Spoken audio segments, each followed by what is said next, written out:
untuk kita cinta kasih sayang kepada junjungan besar Nabi kita Muhammad sallallahu alaihi wasallam. Yang pertama, kita dah kenal siapa itu Rasulullah sallallahu alaihi wasallam.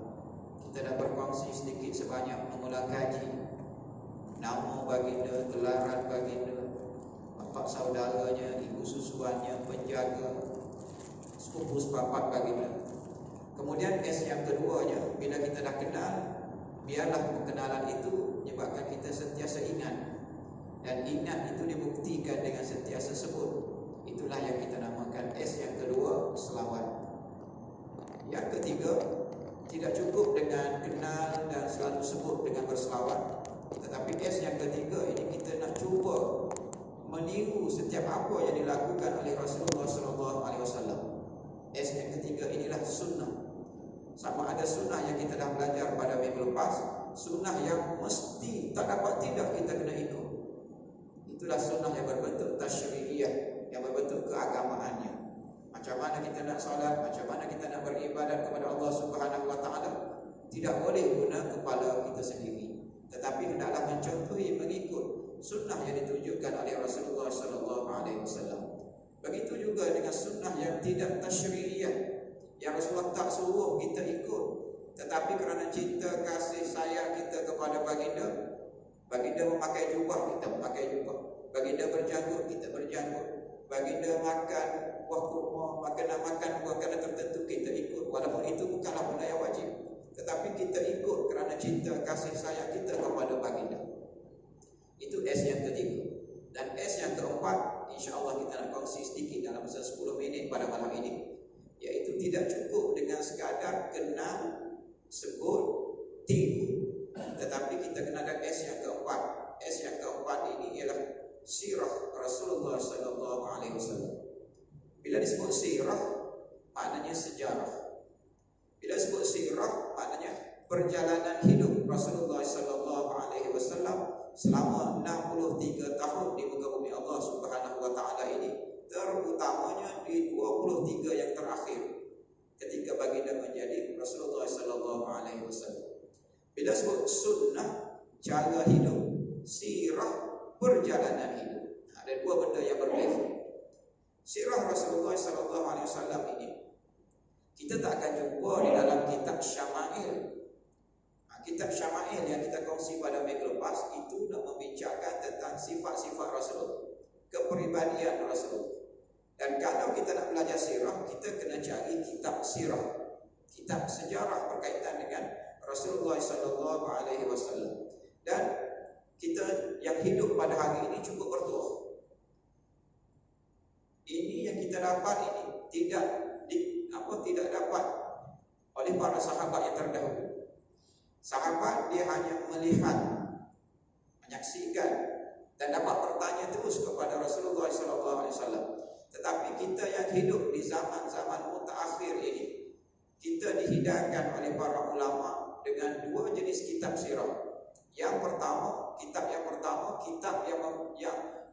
memaparkan keseluruhan sejarah hidup Rasulullah SAW. Semua detik yang berlaku itu dimasukkan ke dalam kitab. Itu kitab jenis yang pertama. Antara rujukan utama ialah kitab Sirah Ibnu Hisham. Dan kitab yang popular yang ada di kalangan kita masyarakat Islam pada hari ini, dan dalam kalangan kita, kitab ini telah diterjemahkan ke bahasa Melayu. Kitab Rafiqul Makhtum karangan Safiyuddin Mubarakfuri. Ini kitab sirah yang telah memenangi pertandingan penulisan kitab sirah yang diadakan pada era 70-an dahulu.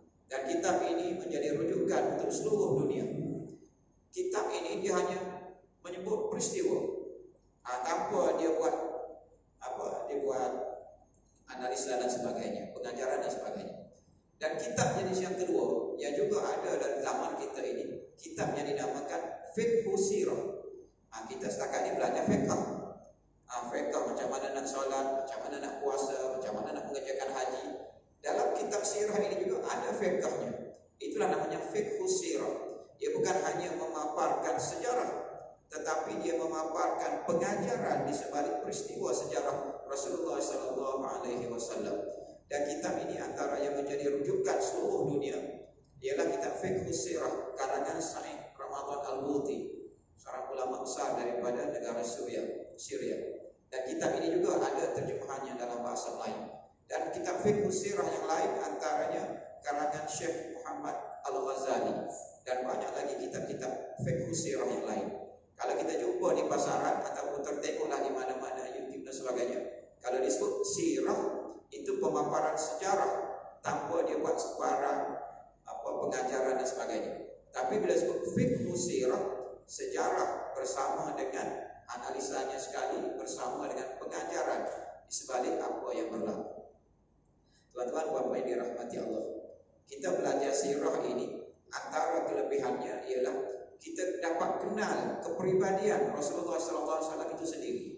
Kalau setakat belajar sunnah, kita tahu baginda ini sifatnya begini, sifatnya begini. Bila belajar sirah, kita akan tengok sifat penyabar Rasulullah di dalam peristiwa-peristiwa ini, sifat pemaaf Rasulullah dalam peristiwa-peristiwa ini. Sebagai contoh, ketika pembukaan kota Mekah, macam mana Rasulullah nak aplikasikan sifat baginda yang pemaaf itu apabila Mekah jatuh ke tangan Islam.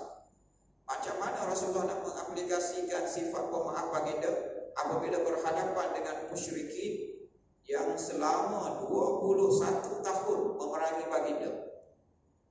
Jadi bila kita belajar sirah, kita terkenalah kepribadian Rasulullah SAW. Kita melalui kitab Syama'il ini diperkenalkan Rasulullah ini seorang yang sangat-sangat mengenang budi. Contoh mengenang budi Rasulullah, tengok dalam sirah baginda. Apabila datang rombongan daripada Habasyah, daripada Najd, daripada Raja Najasyi, baginda sendiri yang melayan rombongan ini, walaupun yang datang ini pegawai-pegawai biasa sahaja. Sehingga sahabat kata, ya Rasulullah, ini hija kami, bukan hija kamu nak menghidangkan makanan kepada tetamu daripada Habasyah ini. Tetapi nak tunjuk ya Rasulullah ini sangat-sangat mengenang budi, kerana orang Habasyah ini telah memberi perlindungan kepada sahabat-sahabat satu ketika dahulu. Jadi Rasulullah sendiri yang memainkan peranannya menyambut orang Habasyah ini. Jadi sifat Rasulullah itu kita akan tengok melalui peristiwa-peristiwa yang berlaku kepada hidup baginda. Jadi kalau belajar sunnah sahaja tanpa diikuti dengan sirah, maknanya tak terserlah kehebatan Rasulullah SAW itu. Itu yang pertama. Belajar sirah, kita otomatik kita dapat kenal siapa itu Rasulullah SAW. Kenapa baginda dianggap sebagai Rasul yang terhebat? Kita akan dapat melalui pembacaan sirah baginda Nabi SAW.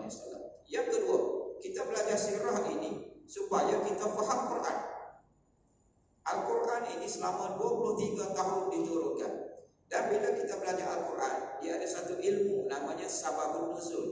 Sebab kenapa ayat ini turun? Sebab turun inilah kita akan dapati di dalam sirah ini. Ayat ini turun kerana peristiwa ini, ayat ini turun kerana peristiwa itu.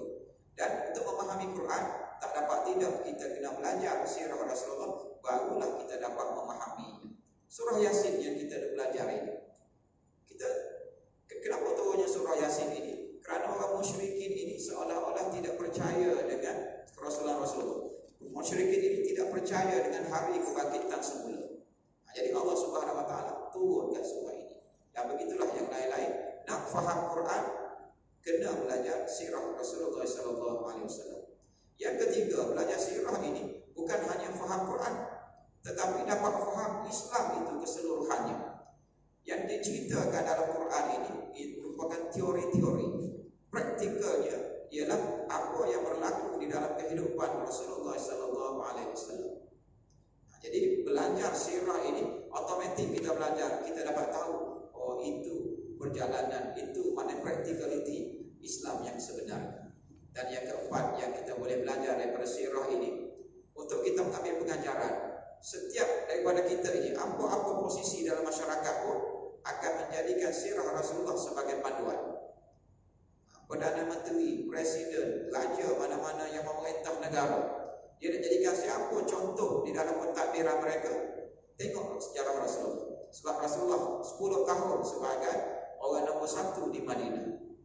Nak tengok seorang imam, nak jadikan contoh, siapa imam yang nak jadikan contoh? Tengok Rasulullah. Sebab sepanjang hidup baginda merupakan imamnya, kecuali pada 4 hari yang terakhir sahaja dalam kehidupan baginda. diambil alih oleh Sayyidina Abu Bakar. Seorang panglima perang yang berhadapan dengan musuh. Siapa nak jadikan contoh? Rasulullah sallallahu alaihi wasallam. Sepanjang 10 tahun baginda berada di Madinah, 64 kali baginda terlibat dalam peperangan. Ini kehebatan Rasulullah. Kenapa dinamakan manusia yang terbaik?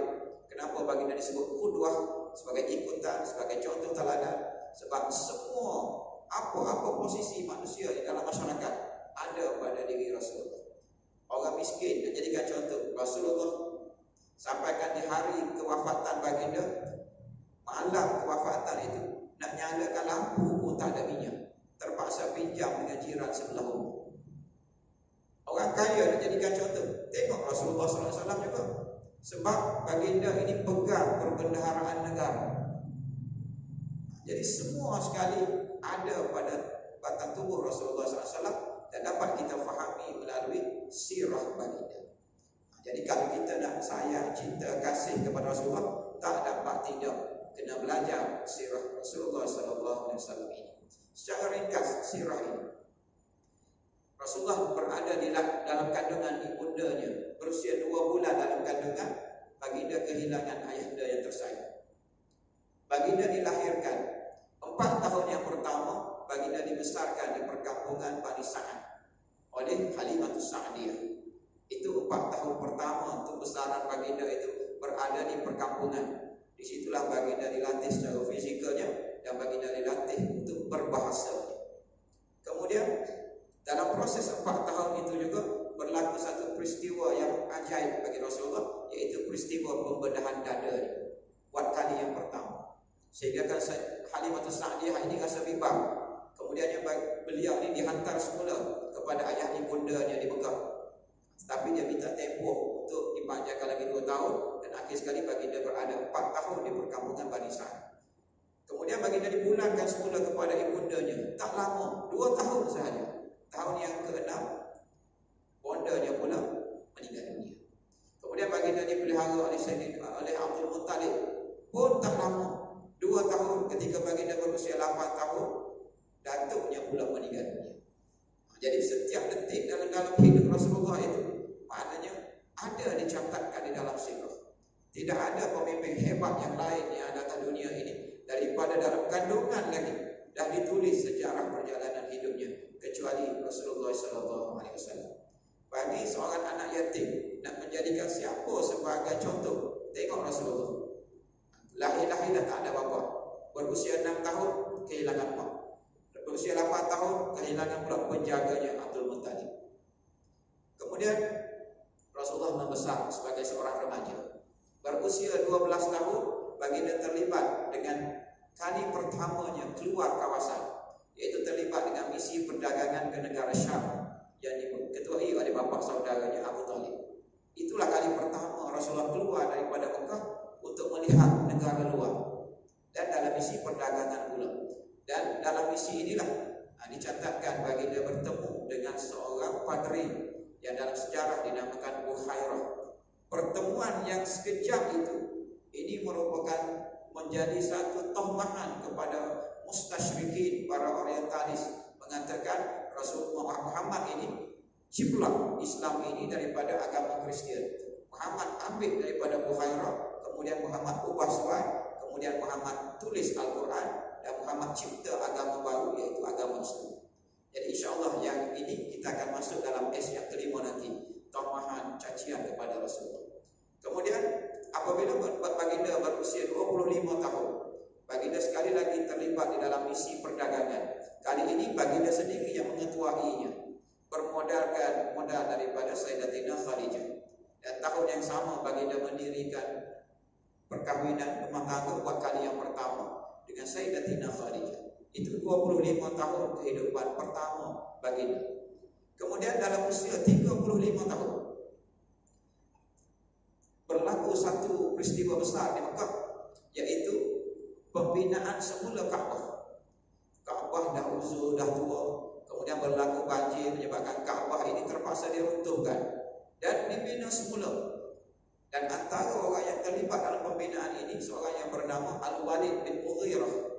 Siapa Al-Walid bin Mughirah ini? Ayahda kepada Khalid bin inilah yang membina semula, kumpulkan dana-dana, dan akhir sekali kerana dananya tidak cukup, tidak dapat membina Kaabah sebagaimana yang didirikan oleh Nabi Allah Ibrahim. Jadilah Kaabah bentuknya seperti sekarang. Kaabah zaman Nabi Allah Ibrahim dahulu, apa yang melengkung itu, Hijir Ismail termasuk di dalam binaan Kaabah. Tetapi kerana dananya tak cukup. Kenapa dana tak cukup? Al-Walid bin Mughirah ini letakkan syarat, pembinaan Kaabah ini mesti daripada duit yang halal, tidak haram, bukan syubhah. Walaupun mereka itu masyarakat jahiliyah, mereka menghormati Kaabah sebagai rumah Allah. Jadi dah siap Kaabah, tiba-tiba berlaku pergeseran. Siapa nak letak Hajar Aswad? Semua kabilah-kabilah yang ada di Mekah pada ketika itu berebut nak dapat kemuliaan meletak Hajar Aswad. Dan mereka bersepakat orang yang pertama masuk ke Masjidil Haram itulah orang yang akan letakkannya. Dan Allah mentakdirkan Rasulullah orang yang pertama, dan bagindalah yang meletakkan Hajar Aswad di tempatnya. Jadi itu ketika berusia 35 tahun, belum dilantik menjadi Rasul, tetapi dah nampak dah baginda ini antara orang yang bakal memimpin masa depan. Dapat menyelesaikan dengan mudah saja konflik yang hampir-hampir mencetuskan peperangan. Cara baginda sangat mudah. Dia kata kabilah-kabilah yang berkelahi itu, okey, dibentangkan kain yang macam ni. Seorang pegang di setiap ujung. Ada 4 ujung pegang setiap orang. Dan bawalah letakkan Hajar Aswad di tengah dan dibawa menuju ke tempat Hajar Aswad. Dan apabila sampai di sana, Rasulullah ambil dengan tangan baginda, letak Hajar Aswad itu di tempat. Dan semua kabilah-kabilah tadi bersetuju. Jadi konflik yang hampir mencetuskan peperangan diselesaikan dengan mudah sekali oleh Rasulullah SAW. Dan tahun-tahun yang terakhir sebelum baginda dilantik menjadi Rasulullah ini, Rasulullah mengikut catatan sirahnya bertahanuth ataupun berkhulwah. Rasulullah menyendiri, membawa diri berada di Gua Hira. Kenapa? Kerana baginda rasa jiwa baginda ini tidak sesuai dengan keadaan masyarakat pada ketika itu. Dengan peminum araknya, dengan judinya, dengan perzinaannya. Jadi baginda nak ubah, tidak ada kekuatan. Baginda mencari hidayah ini. Dan akhir sekali ketika berusia 40 tahun, turun wahyu pertama, rasmilah Rasulullah dilantik menjadi Nabi dan kemudian dilantik menjadi Rasul. Dan bermulalah dakwahnya. 3 tahun pertama dakwah Islam ini dibuat secara sembunyi-sembunyi. Bila sembunyi-sembunyi, tak banyaklah risikonya, tak banyaklah halangan. Tetapi selepas 3 tahun, bermula di Bukit Safa, Rasulullah mengadakan ucap tamu yang pertama, mengajak orang musyrikin supaya beriman kepada Allah. Itulah detik tribulasinya, detik halangannya, detik cacian cercaannya daripada musyrikin. Sampailah ke tahap baginda diputuskan untuk dibunuh pada malam 27 Safar, yang menyebabkan berlaku peristiwa hijrah. Baginda berhijrah ke Madinah. Itu tamat 13 tahun Rasulullah sebagai Rasul di bumi Mekah. Berhijrah di Madinah bukanlah selesai segala masalah. Lebih banyak lagi masalah yang terpaksa dihadapi, dan sekarang ini negara Madinah perlu ditadbir urus oleh Rasulullah SAW. Tahun kedua hijrah berlaku peperangan Badar. Tahun ketiga hijrah berlaku peperangan Uhud. Tahun kelima hijrah berlaku peperangan Ahzab.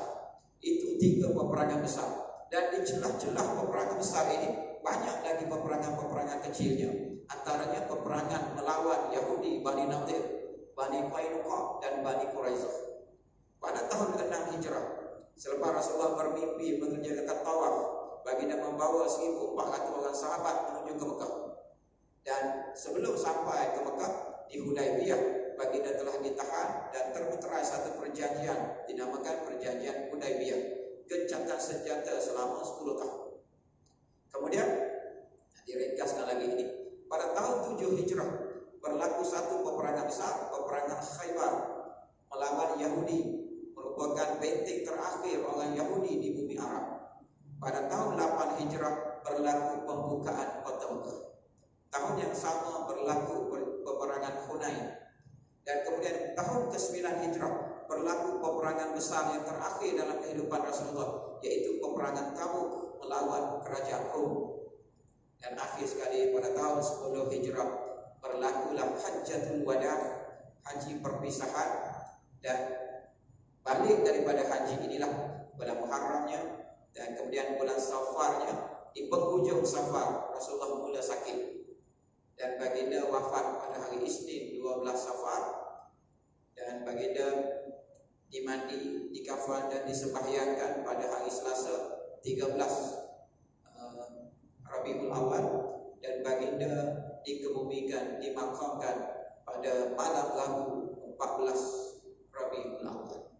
Itu saya sebut secara ringkas sirah Rasulullah selama 63 tahun kehidupan baginda ini, dan itu semua dicatatkan di dalam kitab sirah yang menunggu untuk kita baca, untuk kita pelajari, dan kita ambil iktibar daripada setiap yang berlaku, untuk kita lebih kenal siapa itu Rasulullah SAW, untuk kita lebih memahami kenapa baginda diiktiraf sebagai makhluk, sebagai manusia yang terhebat pernah ada di muka bumi Allah Subhanahu wa Ta'ala. Dan sirah ini insya-Allah kita akan selit-selitkan dalam kuliah-kuliah kita yang akan datang insya-Allah. Jadi itulah S yang keempat. Nak kenal, nak cinta, nak sayang, nak kasih kepada Rasulullah tak dapat tidak. Mesti kita kena mempelajari sirah Nabi sallallahu alaihi wasallam, mesti kita mempelajari sejarah kehidupan baginda selama 63 tahun baginda di muka bumi Allah Subhanahu wa Ta'ala. Tuan-tuan, Bapak yang dirahmati Allah, okey, kita mulakan.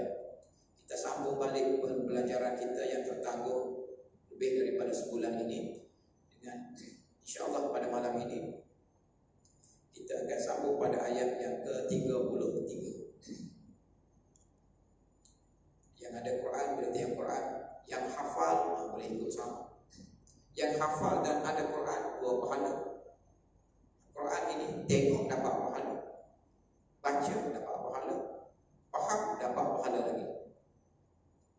Itu semuanya ada pahala insya-Allah. Ayat yang ke-33. A'udzubillahi minasyaitonir rajim. Wa ayatul lahumul ardul maitatu ahyaynaha wa akhrajna minha habban faminhu yakulun wa ja'alna fiha jannatin min nakhilin wa a'nabin wa fajjarna fiha min al-'uyun liyakulu min thamarihi wa ma 'amilathu aydihim afala yashkurun. Subhanalladzi khalaqal azwaja kullaha mimma tunbitul ard wa min anfusihim wa mimma la ya'lamun.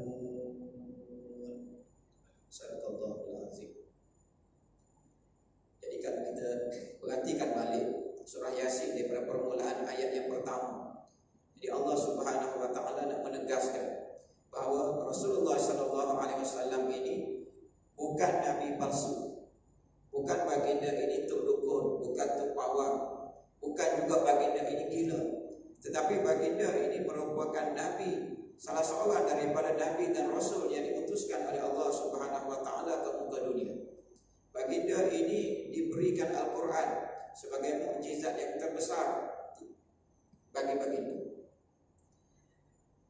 Kemudian Allah nak menceritakan di permulaan surah Yasin ini, Rasulullah ini berhadapan dengan satu kaum masyarakat Arab, yang masyarakat Arab ini sebelum kedatangan Rasulullah menunggu-nunggu kedatangan seorang Rasul daripada kalangan mereka sendiri. Kerana bangsa Arab ini dah lama dah tak menerima Rasul. Kalau kita perhatikan, Rasul yang diutuskan kepada bangsa Arab ini antaranya Nabi Hud. Nabi Hud ini antara Nabi yang terawal, antaranya Nabi Saleh, dan antaranya Nabi Syuaib. Itu tiga daripada bangsa Arab. Yang lain itu semuanya bukan bangsa Arab. Dan kalau kita tengok Adam, Idris, Nuh, Hud, ikut ranking itu Nabi yang keempat, Hud, Saleh yang kelima. Jadi lama dah bangsa Arab ini tidak menerima Nabi di kalangan bangsa mereka sendiri. Dan mereka kata, kalaulah kami ini ada Nabi, kami akan jadi baik seumpama orang Bani Israel yang Allah Subhanahu wa taala utuskan kepada mereka nabi-nabi. Begitu juga kami ini tidak ada kitab, tak sebagaimana orang Bani Israel ada kitab Taurat, ada kitab Injil. Kalaulah kami ada kitab sendiri, kami akan jadi lebih baik daripada Bani Israel.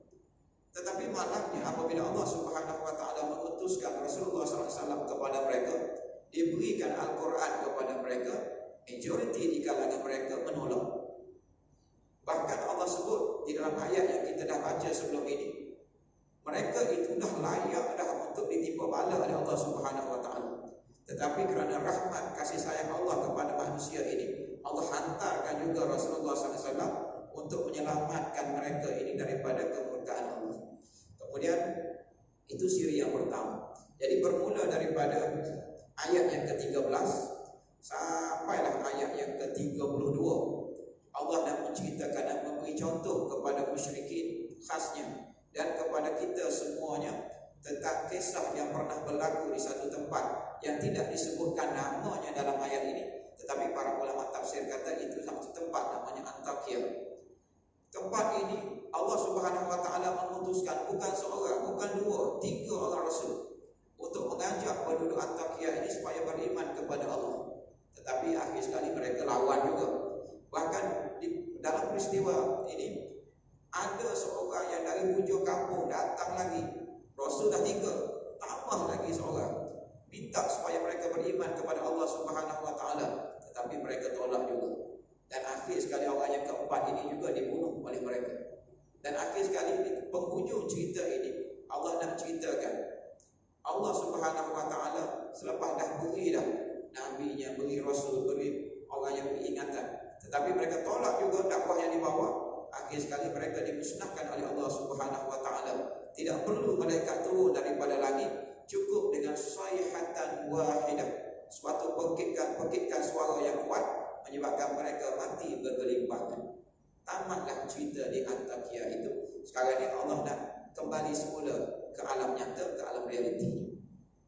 Bermula daripada ayat yang ke-33 ini, Allah bawa kepada kita ni selaku orang yang baca Quran umumnya dan kepada musyrikin pada ketika itu khasnya, Allah minta kita ini supaya menggunakan akal fikiran yang diberi. Allah minta kita perhatikan dalam ayat yang kita baca tadi 33 sampai yang terakhir yang kita baca tadi, memerhatikan apa yang ada di muka bumi. Ayat yang berikutnya nanti Allah suruh perhatikan apa yang ada di langit, dan apa yang ayat yang kemudiannya Allah minta kepada kita ini memerhatikan apa yang ada di laut. Jadi pada malam ini kita nak tengok apa yang Allah suruh minta kita tengok, apa yang ada di persekitaran kita ini. Wa ayatul lahumul ard. Ayatul lahumul ard. Ayat yang ke-33. Dan suatu tanda kebesaran Allah bagi mereka adalah bumi yang mati, bumi yang tandus. Kami hidupkan bumi itu dan kami keluarkan daripadanya biji-bijian, maka dari biji-bijian itu mereka makan. Jadi yang pertama sekali Allah minta supaya mereka ini lihat kepada bumi, lihat kepada tanah yang kita pijak. Wa ayatun, dan ayatun tanda-tanda kebesaran Allah itu lahumul ard, bagi mereka ialah bumi, ialah tanah.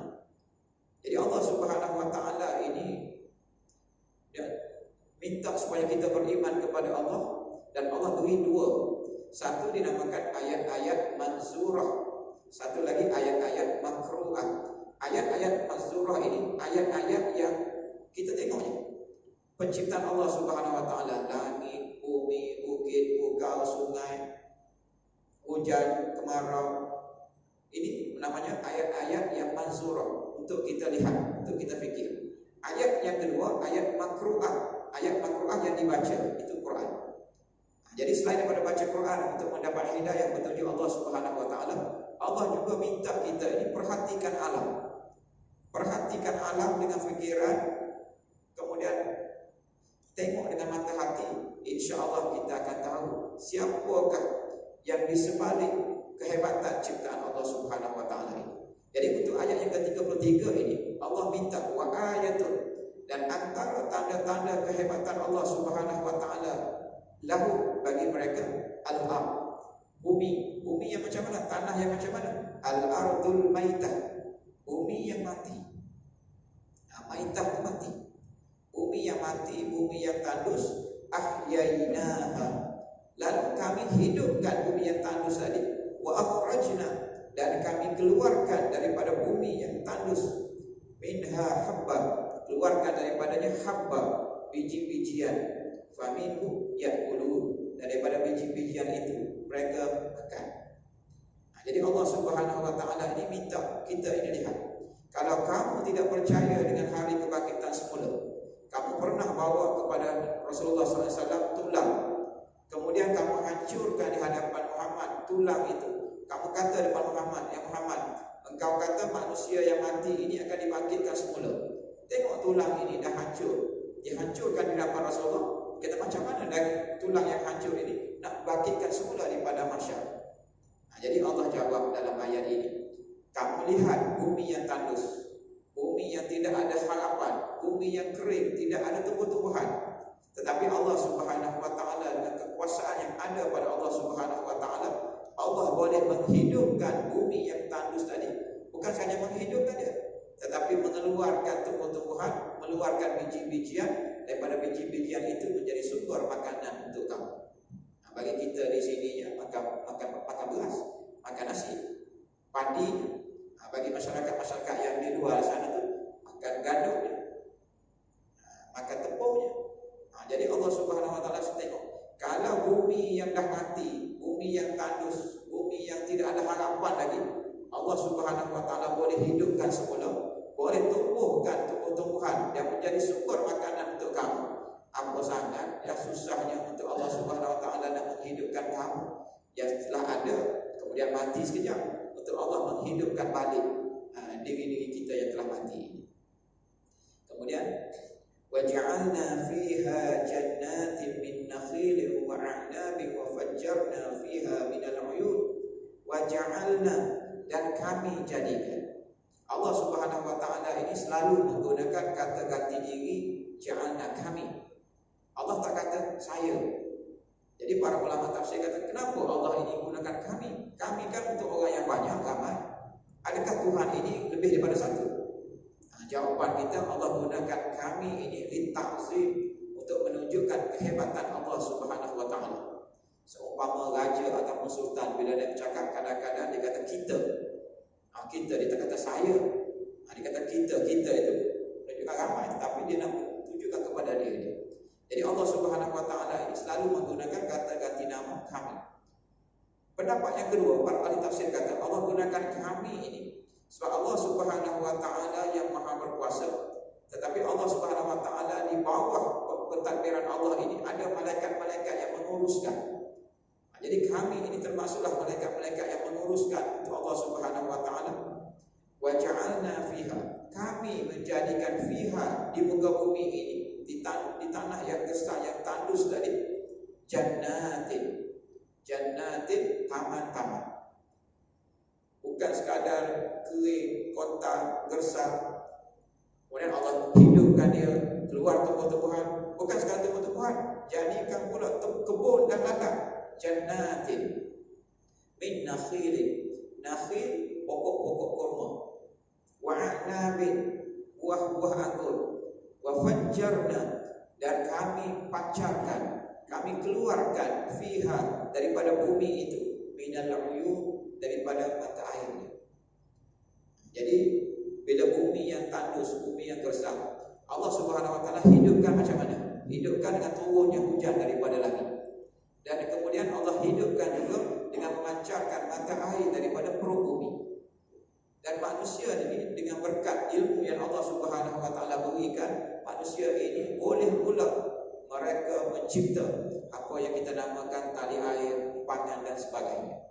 Jadi semua itu Allah nak ceritanya, kami ini jadikan daripada bumi yang gersang, bumi yang tandus, ladang-ladang, kebun-kebun, min nakhil, pokok kurma, wa a'nabin, buah anggur, dan kami pancarkan daripada bumi ini mata-mata air, sungai-sungai. Allah sebut nakhil. Nakhil ini pokok kurma. Allah tak sebut buah kurma. Buah kurma taman Ingat, Allah sebut buah anggur. Allah tak sebut karam. Karam itu pokok anggur. Jadi ada tafsir kata, kenapa kurma disebut pokok kurma? Kenapa anggur disebut pokok anggur? Sebabnya pokok kurma ini fungsinya seumpama pokok kelapa di tempat kita. Daripada batangnya boleh dibuat macam-macam. Tiang rumah boleh buat titi dan sebagainya. Maknanya pelepahnya boleh dibuat. Semua yang ada pada pokok kelapa itu, semua ada manfaat. Begitulah bagi masyarakat Arab ini, pokok kurmanya semua berfungsi untuk mereka. Sebagai tiang rumahnya, sebagai atap rumahnya, dan segala-galanya yang ada pokok tamar itu bermanfaat. Sebab itulah Allah sebut pokok tamar. Sementara buah anggur. Sebab bagi anggur ini buah dia yang bermanfaat, pokok dia jauh dia tak boleh makan.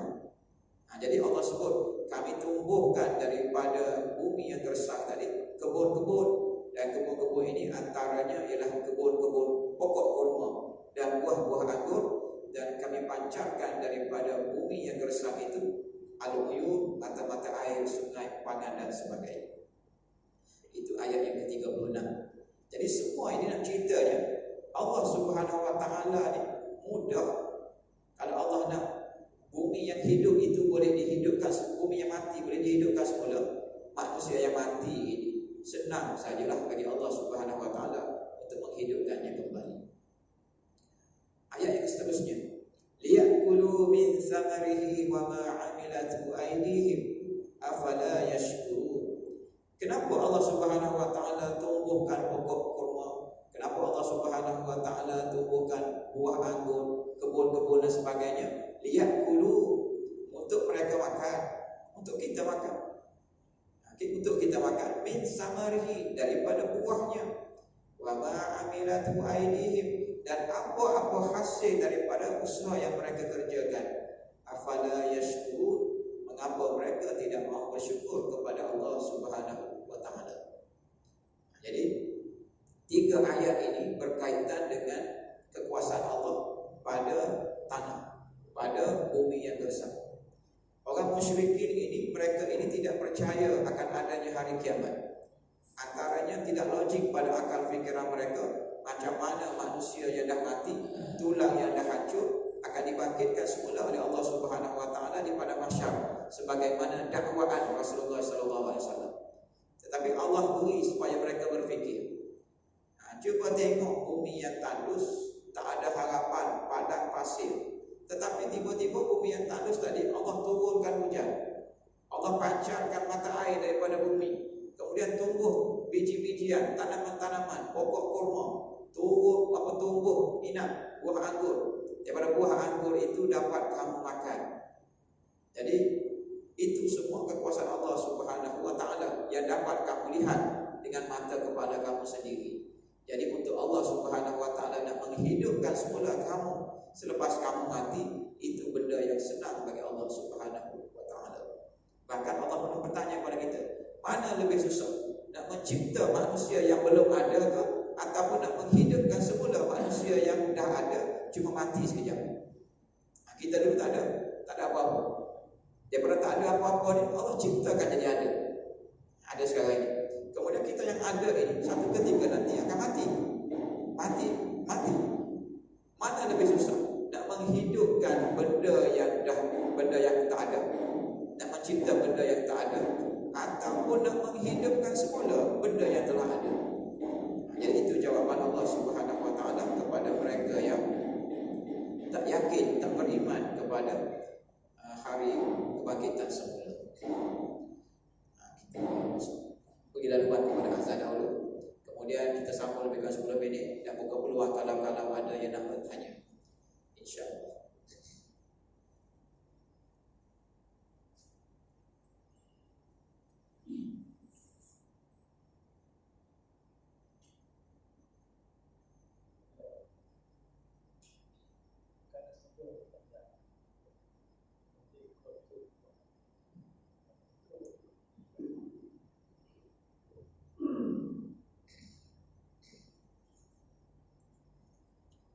Allahu Akbar.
ayat yang ke-36. Subhanalladzi khalaqal azwaja kullaha mimma tunbitul ardh wa min anfusihim wa mimma la ya'lamun. Maha suci Allah Subhanahu wa taala yang telah menciptakan semuanya berpasang-pasangan, baik daripada apa yang ditumbuhkan oleh bumi dan daripada diri mereka sendiri maupun daripada apa yang tidak mereka ketahui. Subhana, bila Allah mulakan dengan subhana, nak ceritanya benda yang nak diceritakan ini benda besar, bukan sembarangan. Sebab itulah dalam surah Al-Isra, bila Allah nak menceritakan tentang peristiwa besar Isra dan Mi'raj, Allah mulakan subhanallazi asra. Jadi bila Allah gunakan perkataan subhana, benda yang nak disebutkan itu benda yang hebat. Apa benda yang hebat dalam cerita ini? Tumbuh bumi yang tandus tadi, nak tumbuhkan tumbuhan dah hebat dah. Tetapi Allah tak mulakan dengan subhana. Tetapi yang ayat yang ke-36 ini Allah mulakan dengan subhana. Maha suci Allah. Allazi yang khalaqal azwaja. Khalaqa, menciptakan. Al-azwaja, pasang-pasangan. Kullaha, semuanya. Mimma, daripada apa? Tumbitul ardh, yang menumbuhkan tanaman-tanaman di muka bumi. Wa min anfusihim, dan daripada diri kamu, jiwa kamu. Wa mimma la ya'lamun, dan daripada perkara yang kamu tidak ketahui. Jadi Allah Subhanahu wa taala nak mendedahkan dalam ayat 36 ini ada suatu ilmu yang siapa-siapa dapat menguasai ilmu ini, dia akan menguasai dunia. Kita baca surah Yasin, baca ayat 36 ini, baca begitulah. Baca nak dapat pahalanya, baca sekadar tahu makna begitu. Al-azwaj ini Allah nak ceritanya antara kehebatan ciptaan Allah Subhanahu wa taala ini, semua Allah ciptakan secara berpasang-pasangan. Ada lelaki, ada perempuan, ada jantan, ada betina, ada positif, ada negatif. Langit, bumi, malam, siang, cerah, gelap. Dan Allah sebut mimma tumbitul ardh, antaranya yang melibatkan al-azwaj tadi, mana pasangan ini yang menyebabkan kita dapat makan buah-buahan itu. Buah kurma. Kenapa kita dapat makan buah kurma? Sebab ada percantuman di antara benih pokok jantan dan betina. Apa-apa sahaja yang atas muka bumi ini yang menyebabkan tumbuhnya buah-buahan, tanaman-tanaman, semuanya hasil daripada perkahwinan ini yang kita namakan perkahwinan. Kerana adanya yang Allah ciptakan yang jantan, yang betina. Itu tumbuh-tumbuhan. Siapa yang ada pengalaman tanam pokok banyak buah-buahan yang atas dunia ini, maknanya kalau tidak dicantumkan lelaki betina dan jantannya, ia tidak akan berbuah. Kalau pokok beting dia tanam, tiba-tiba pokok betingnya beting jantan, tak buah walaupun subur macam mana pun. Buah salak, siapa yang ada pengalaman buah salak ini, kalau kita tanam yang jantan saja, sampai bila-bila pun dia tertumbuh. Kena ada yang jantan, kena ada yang betina. Dan kalau nak cepat lagi supaya berbuah, ambil bunga dia tu, kita pula yang kena pergi kahwinkan dia. Barulah dia dapat tumbuh, baru dapat berbunga. Jadi Allah nak ciptakan dalam ilmu pertanian ini, Allah nak ciptakan antara kejadian Allah ini, Allah khalaqal azwaj.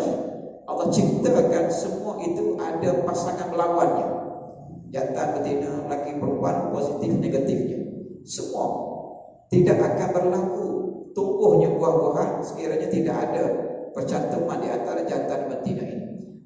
Wa min anfusihim, begitu juga dengan diri kamu. Allah kata kamu ini manusia ini, yang jadi manusia ini sebab adalah perkahwinan di antara suami dan isteri, barulah jadi anak. Jadi Allah kata tumbuh-tumbuhan itu jadi kerana al-azwaj. Kamu manusia ini jadi kerana ada al-azwaj. Wa mimma la ya'lamun, dan yang inilah yang kita tidak kaji. Dan banyak lagi benda-benda atas muka dunia ini yang berpasangan-pasangan yang kamu ketika itu musyrikin Mekah ini tak ketahuinya. Dan ilmu ini Allah Subhanahu wa taala dedahkan pada zaman kita, zaman mutaakhir ini. Jadi kalau orang buat kajian sains ini, dia ada charge positifnya, charge negatifnya yang menyebabkan keluarnya elektrik dan sebagainya. Dia ada proton, neutronnya, dia ada macam-macam lagi. Jadi menyebabkan benda inilah, kerana pertemuan ada charge yang berlainan inilah yang menyebabkan munculnya ciptaan-ciptaan baru di muka dunia ini. Jadi kita dalam ayat-ayat ini bermula daripada ayat yang ke-33 tadi. Ayat ini dinamakan ayat-ayat berbentuk sains. Allah sebut pasal bumi, pasal tanah. Allah sebut pasal mata air yang keluar daripada bumi, menyebabkan timbul ilham. Selain daripada Allah Subhanahu wa taala boleh mengeluarkan mata airnya daripada bumi, manusia ini mula berfikir untuk mencipta apa yang dinamakan pangan, saliran dan sebagainya. Dan daripada ayat ini yang terakhir ini, perkataan al-azwaj itu menyebabkan banyak ciptaan-ciptaan baru yang ada pada hari ini. Daripada perkataan al-azwaj tadi, Allah Subhanahu wa taala menciptakan makhluknya, kehidupannya di atas muka bumi ini, sama ada tumbuhan, sama ada manusia dan ciptaan-ciptaan lain yang pada ketika itu manusia belum dapat eksplor lagi.